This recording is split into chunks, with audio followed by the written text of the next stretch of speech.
AP CM Jaganmohan Reddy సామాజిక సాధికారత, సామాజిక సమానత్వమే ధ్యేయంగా మేము పనులు చేస్తున్నాము అంటున్నారు. అందులో భాగంగానైనా డాక్టర్ అంబేద్కర్ గారి విగ్రహం ప్రారంభోత్సవం జరిగింది. ఈ అంశానికి సంబంధించి మనతో మాట్లాడడానికి, వారి విశ్లేషణను మనతో పంచుకోవడానికి ఈరోజు మనతో పాటు ఉన్నారు senior journalist, senior political analyst CS Rao గారు ఉన్నారు. వారితో మాట్లాడదాం. నమస్తే అండి. నమస్తే సుజన. ఏపీ సీఎం జగన్మోహన్ రెడ్డి గత కొన్ని రోజులుగా, అంటే కొన్ని నెలలుగా చూసుకున్నట్లయితే సామాజిక సాధికారత, సామాజిక సమానత్వం వాటిదే ధ్యేయంగా మేము ముందుకెళ్తున్నాము, దాని ప్రకారం మేము పనులు చేస్తున్నాము అంటున్నారు. అంటే ఆ భాగంగానైనా డాక్టర్ బిఆర్ అంబేద్కర్ గారి విగ్రహం కూడా ప్రారంభోత్సవం జరిగింది. ఆయన చేతుల మీదుగానే చేశారు. రక్తదాన శిబిరాలను పెట్టడం జరిగింది. అంతేకాకుండా ముసలి వాళ్ళకి, పెద్దవాళ్ళకి కూడా హెల్త్ క్యాంప్స్ కూడా పెట్టారు. సో వీటన్నిటిని చూస్తే ఇందులో సామాజిక సాధికారత, సామాజిక సమానత్వం ఎక్కడుందో అనేది వెతుక్కోవాల్సి వస్తుంది. మీరేమంటారు దీనికి సంబంధించి? సో ఒకటేంటంటే సామాజిక ఈక్వేషన్ లేదంటే సోషల్ ఇంజనీరింగ్, దీన్ని నమ్ముకొని జగన్మోహన్ రెడ్డి 2019లో గెలుపు అనేది సాధించగలిగారు అనేది ఐపాక్ ఇచ్చినటువంటి ఒక రిపోర్ట్ అప్పట్లో. కానీ ఆ సామాజిక ఈక్వేషన్, సోషల్ ఇంజనీరింగ్ అనేది ఇప్పుడు కొంత దూరం అయింది. ఆ ఈక్వేషన్ ఇప్పుడు పనిచేసేటువంటి పరిస్థితులు లేదు.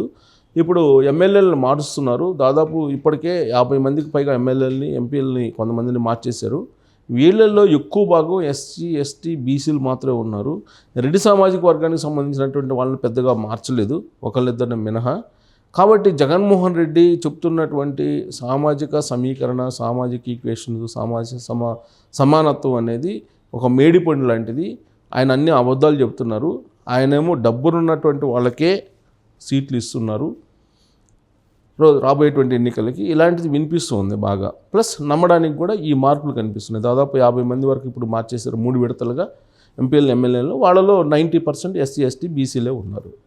సో ఇంకా 5, 6, 7 జాబితాలు కూడా రాబోతున్నాయి. ఓవరాల్గా 90 మందిని మార్చేస్తున్న అవకాశం ఉంది. ఆ 90 మందిలో కూడా ఎక్కువ మంది ఈ ఎస్సీ, ఎస్టీలు, బీసీలే ఉన్నారు అనేది క్లియర్గా కనిపిస్తుంది. ఇలాంటి అపవాదు నుంచి బయటపడటానికి కలిసి వచ్చినటువంటి ఒక కార్యక్రమం ఏదన్నా ఉందంటే అంబేద్కర్ విగ్రహ ఆవిష్కరణ. డాక్టర్ బాబాసాహెబ్ అంబేద్కర్ విగ్రహ ఆవిష్కరణ అనేది జగన్మోహన్ రెడ్డి ఆలోచన నుంచి, జగన్మోహన్ రెడ్డి ఒక దృక్పథం నుంచి వచ్చినటువంటి కార్యక్రమం కింద ఇప్పుడు ప్రచారం చేసుకుంటుంది వైఎస్ఆర్ కాంగ్రెస్ పార్టీ. వాస్తవంగా అంబేద్కర్ 125 అడుగుల విగ్రహాన్ని నిర్మించాలి అని సంకల్పించింది చంద్రబాబు నాయుడు, మాజీ ముఖ్యమంత్రి. ఎక్కడ ఆ విగ్రహాన్ని పెట్టాలనుకున్నారు చంద్రబాబు నాయుడు అని అంటే అమరావతి రాజధాని కోర్ క్యాపిటల్ ఏరియాలో 125 అడుగుల అంబేద్కర్ విగ్రహాన్ని పెట్టాలి అనేటువంటి ఒక నిర్ణయాన్ని, దాన్ని సంబంధించిన ప్రచారాన్ని కూడా చేశారు. మేనిఫెస్టోలో కూడా ఆయన అప్పట్లో తెలుగుదేశం పార్టీ పెట్టింది కూడా. ప్లస్ అమరావతి డిజైన్లో కూడా అది ఉంది. సో కాబట్టి ఇప్పుడు జగన్మోహన్ రెడ్డి ఆలోచన నుంచి, జగన్మోహన్ రెడ్డి దృక్పథం నుంచి వచ్చినటువంటి ఈ విగ్రహావిష్కరణ కాదు అనేది ఒకటి. రెండేంటంటే ఈ విగ్రహావిష్కరణ వల్ల ఎస్సీ, ఎస్టీ, బీసీలు అందరూ కూడా జగన్మోహన్ రెడ్డి కట్టుబడి ఉంటారా అని అంటే ఈసారి ఎట్టి పరిస్థితుల్లో కూడా జగన్మోహన్ రెడ్డి ఎన్ని చెప్పినా కానీ కట్టుబడి ఉండేటువంటి అవకాశం లేదు. దానికి కారణం ఏంటంటే ఎస్సీ, ఎస్టీ, బీసీ సబ్ ప్లాన్కి సంబంధించినటువంటి కోట్లాది రూపాయల డబ్బుల్ని విడుదల చేయలేదు. ప్లస్ అసలు కేటాయింపులు లేవు. దాని బదులుగా ఏం చేశారు, ఎస్సీ, ఎస్టీ, బీసీలకు సంబంధించి ఆ డబ్బుల్ని కట్ చేసి ఈయన నవరత్నాలకి వాడుకుంటూ ఉన్నాడు జగన్మోహన్ రెడ్డి. సో ఆ క్రమంలో ఎస్సీ, ఎస్టీ, బీసీలు సబ్ ప్లానే లేదు. ఎస్సీ సబ్ ప్లాన్ ఇంతకుముందు వాళ్ళకి సంక్షేమ పథకాల రూపంలో కొన్ని కోట్ల రూపాయలు వచ్చేవి ప్రతి ఏడాది కూడా. అసలు బడ్జెట్లో కేటాయింపులే లేకపోవడంతో అసలు విషయం తెలిసిపోయింది. సో దాంతో నా ఎస్సీ, నా బీసీ, నా ఎస్టీ అనేటువంటి డైలాగులకి ఇప్పుడు ఆ సామాజిక వర్గాలు లొంగేటువంటి పరిస్థితి కనిపించట్లేదు. ఇదొకటి. రెండేంటంటే వాళ్ళకి డబ్బులు కేటాయించి సహాయం చేయకపోగా కేవలం ప్రచారం వరకు మాత్రమే ఈ వర్గాలను ఉపయోగించుకుంటున్నాడు జగన్మోహన్ రెడ్డి అనేది ఇప్పుడు రాజకీయ వర్గాల్లో చాలా బలంగా వినిపిస్తున్నటువంటి మాట. ఇలాంటి సందర్భంలో ఏదో ఒక రకంగా ఆ సామాజిక వర్గాల మద్దతు లేకపోతే ఈసారి గెలిచేటువంటి అవకాశం లేదు అనేటువంటిది సర్వేల రిపోర్టు. అందుకే వాళ్ళు ఇప్పుడు ఏం చేస్తున్నారంటే సామాజిక సాధికారత అనేటువంటి ఒక బస్సు యాత్రను పెట్టారు.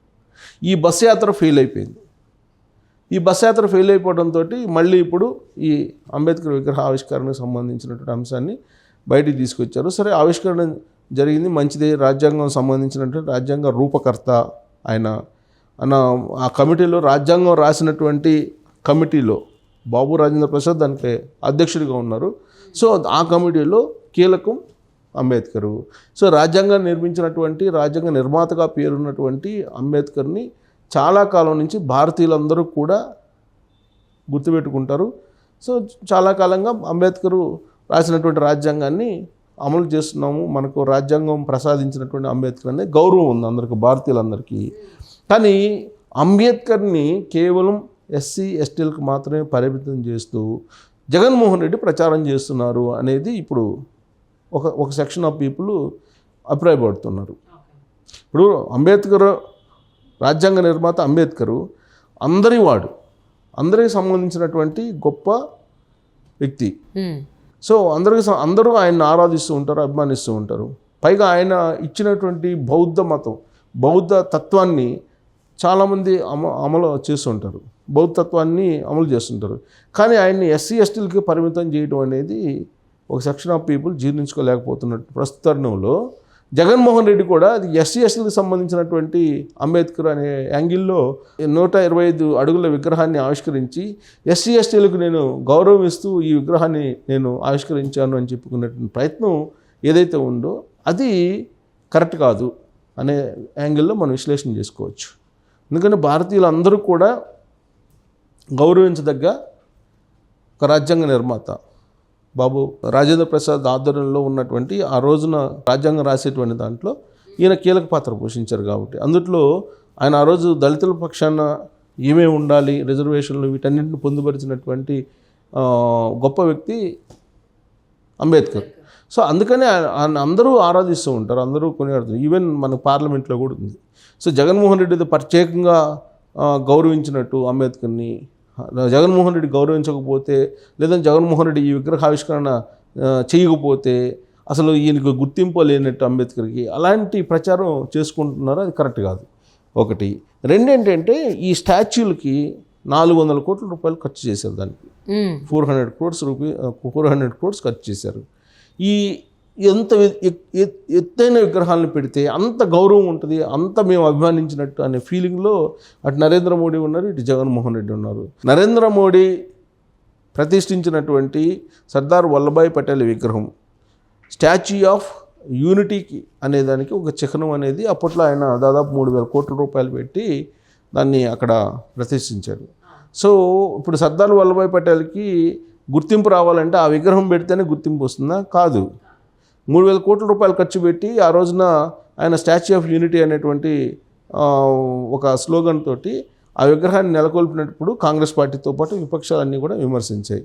సో ఆయన అధికారంలో ఉన్నారు, నరేంద్ర మోడీ అధికారంలో ఉన్నారు కాబట్టి ఆయన స్టాచ్యూ ఆఫ్ యూనిటీ అనేటువంటి ఒక స్లోగన్ తోటి ఆ విగ్రహాన్ని నెలకొల్పాడు, స్టార్ట్ చేశారు. తర్వాత 2019 ఎన్నికల్లో మళ్ళీ ఆయన గెలవడం జరిగింది. అదే తరహాలో జగన్మోహన్ రెడ్డి కూడా ఇప్పుడు 400 కోట్ల రూపాయలు పెట్టి 125 అడుగుల ఎత్తైనటువంటి అంబేద్కర్ విగ్రహాన్ని కనుక ఆవిష్కరించినందువల్ల గెలుస్తారా మళ్ళీ అని అంటే ఆంధ్రప్రదేశ్లో అలాంటి పరిస్థితి లేదని సర్వేలు చెప్తున్నాయి.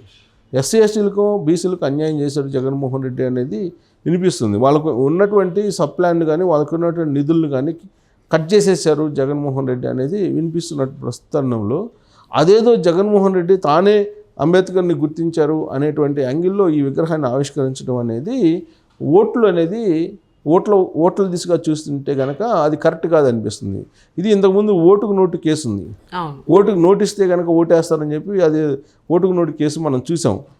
అదే తరహాలో ఇప్పుడు ఓటుకి విగ్రహాలు అంటే విగ్రహాల్లో ప్రతిష్ఠితే ఓటు పడతాయి అనేది అది కరెక్ట్ కాదు. సో ఓటుకి విగ్రహాలు అనే కొత్త కాన్సెప్ట్ని అటు నరేంద్ర మోడీ ఇటు జగన్మోహన్ రెడ్డి తీసుకొచ్చారు. సో ఈ విగ్రహాలు ఇవి కాదు కావాల్సింది.